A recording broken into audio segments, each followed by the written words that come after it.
Good morning, I'm Pastor Dustin Abbott from Petawawa, Ontario, Canada, and I'm here today for your weekly devotion. I was reading in my Bible earlier this morning, and I am reading this year a chronological Bible plan, and so that means that in certain instances where there are multiple accounts of the same event, you actually read kind of the same thing over and over a few times. So there's things that could be positive about it, things obviously not so positive. In this case, however, though, I was really drawn to something that is emphasized in the account of Solomon's preparations for and then dedication of the temple.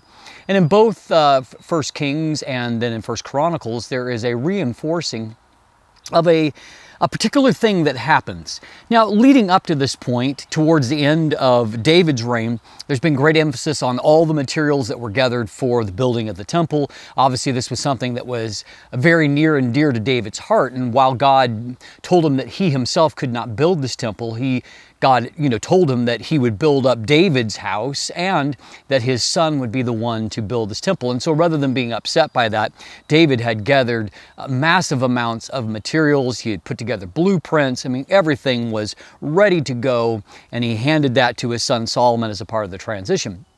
Solomon then took it even a step further and builds upon even all the materials that David has, and upon the foundation and blueprints, there's details that Solomon adds. And so what you find is a very detailed listing of preparations for the temple, a 7-year building process. We read things like, for example, that there was such meticulous care done in quarrying and then shaping the stones that would be used as a part of the temple, that on the job site itself, there was no sound of any kind of hammering tool that was heard. They were already so perfectly designed that by the time they got to the building site, they were able to just fit them together without any other work having to be done on site. We read great detailed accounts of how there was all kinds of special work and decorations that were wrought in gold or bronze or other materials, and how that really there's nothing that is plain that goes on here, but everything is just built with such amazing attention to detail. When we get to the description of what we call the Holy of Holies, the most holy place, we find that first of all, it's got this finest of stone that is gone through this dressing process to where it is perfectly joined together. Then on top of that, there is the finest cedar imported from Lebanon that has been shaped and wrought and put over the top of the stone in the Holy of Holies. And then on top of that, we find that everything has been overlaid in gold in this room. And then, of course, the feature there are these massive cherubim, and that between them they have outstretched wings, and their wingtips touch over the top of the where the Ark of the Covenant would sit, and they would reach to each wall. And so between the two cherubim, their wingspan covered about a 30-foot span. And so we find that there's such attention to detail here that, even though there are these finely dressed stones, they're covered up by beautifully crafted and polished cedar wood, and then on top of that is a layer of gold. And so such attention to detail that even the hidden layers are all perfectly crafted, and there's layers of beauty that are not even exposed there as a part of crafting this. And so when you read all of that and all of this attention to detail, it makes it interesting when you get into, either the book of 1 Kings or then on into 2 Chronicles that describes this. And in 2 Chronicles chapter 5, I'll read it from this passage. We read beginning in verse 7, says, "Then the priest brought in the Ark of the Covenant of the Lord to its place, and into the inner sanctuary of the temple, to the most holy place, under the wings of the cherubim. For the cherubim spread their wings over the place of the ark, and the cherubim overshadowed the ark and its poles. The poles extended so that the ends of the poles of the ark could be seen from the holy place in front of the inner sanctuary, but they could not be seen from outside, and they are there to this day." So stop and think about that for a moment. they carry in this procession that in some ways mirrors what David did when he first brought the ark to Jerusalem after his failed first attempt when he incurred God's wrath. And the second attempt he does with extreme care and makes sure that it is brought into Jerusalem with celebration and rejoicing, sacrifice, all of those things. Solomon does something similar, though the distance is much shorter here. It's coming from its current place in the tabernacle of David, and it's being brought to this new temple location. So it is carried, as it's supposed to be, with poles that are inserted through rings that are designed onto the Ark of the Covenant. And then those poles go onto the shoulders of priests, and the Ark was designed to be carried by the priest. And so it's being brought to what will be its, permanent resting place. And yet when they bring it into the most holy place, the poles are left there intact. And so we are shown that they actually extend out a little bit. And so we do know that there was dividing the holy place from the most holy place, the Holy of Holies. There was a veil or a very thick curtain that would go across that, which would mean that in all of this perfection of design and attention to detail, there would be a couple of places where there were bulges in the curtain because you could see, Scripture says, you could see that the poles stuck out a little bit. And so rather than having this uniform flat surface, it would be marred in a sense by a couple of bulges from these poles that were just left there.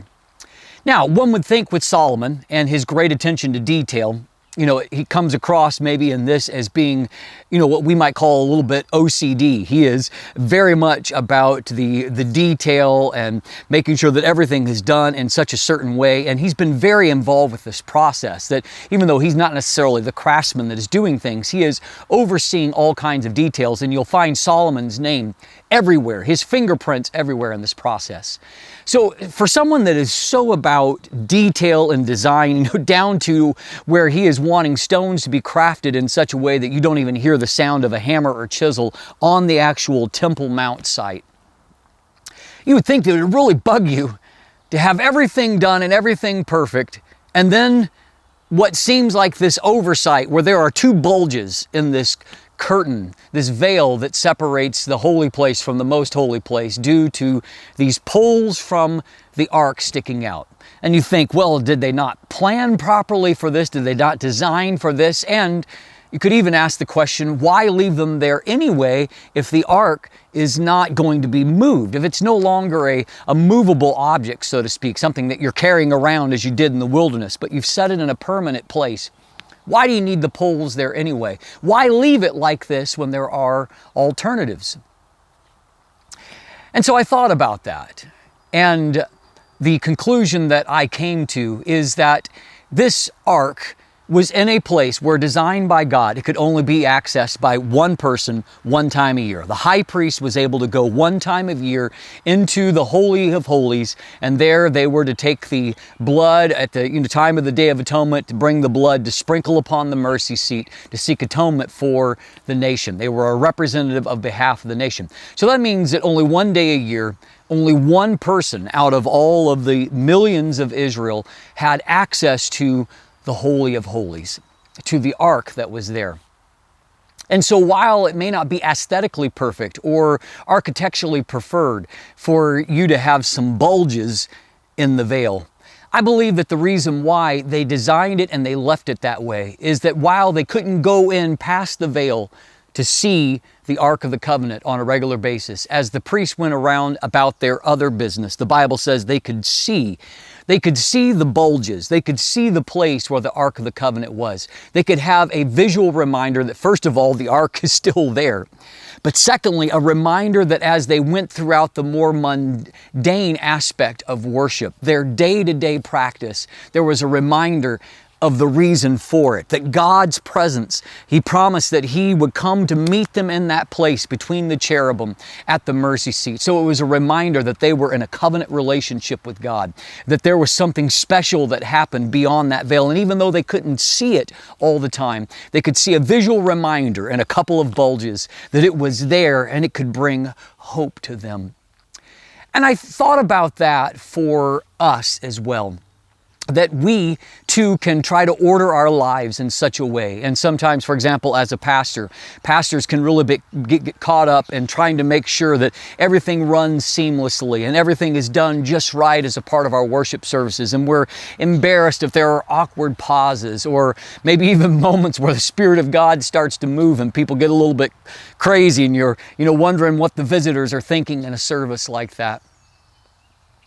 But we have to be careful not to order our lives so greatly that there isn't room for God's presence to intrude into our perfectly ordered agendas sometimes. We have to leave room for God's operation and a reminder that no matter how much you might plan or try to order other things, you have to leave room for the Spirit of God to operate with a recognition that God can do things. And I can say with certainty in services, in just a few moments' time, when God intrudes into that carefully planned service and God begins to work and move, He accomplishes things in just a few moments that no amount of planning or human execution ever could. And so maybe we need to have a few bulges, a few irregularities in the carefully ordered pattern of our lives, where there are reminders that it's not about us or us being in control. It's not about everything going according to our plan, but a reminder that God is there and His presence is near, and I need to make room for Him. I need to be encouraged by the fact that God is never far off from me. And even when I'm going through the mundane aspects of my life, or even the more mundane aspects of my worship, there's a reminder that the Holy of Holies is near and that there is something that is unbelievably special that is awaiting on the other side. So I want to encourage you today to leave space for a bit of bulges in the carefully ordered perfection of your life. Leave some room for God to intrude into your space and a reminder that He's there. He wants to be a part of not just a one time a year or that blue moon occasion. He wants to be a part of your everyday practice. He wants to be allowed to intrude into your space and there to remind you that He cares, that He loves you, and that He's got greater things in store for you. I want to challenge you today. Make some room for God in your life today. Leave room in your schedule for God to intrude. God bless you. Have a wonderful, blessed day.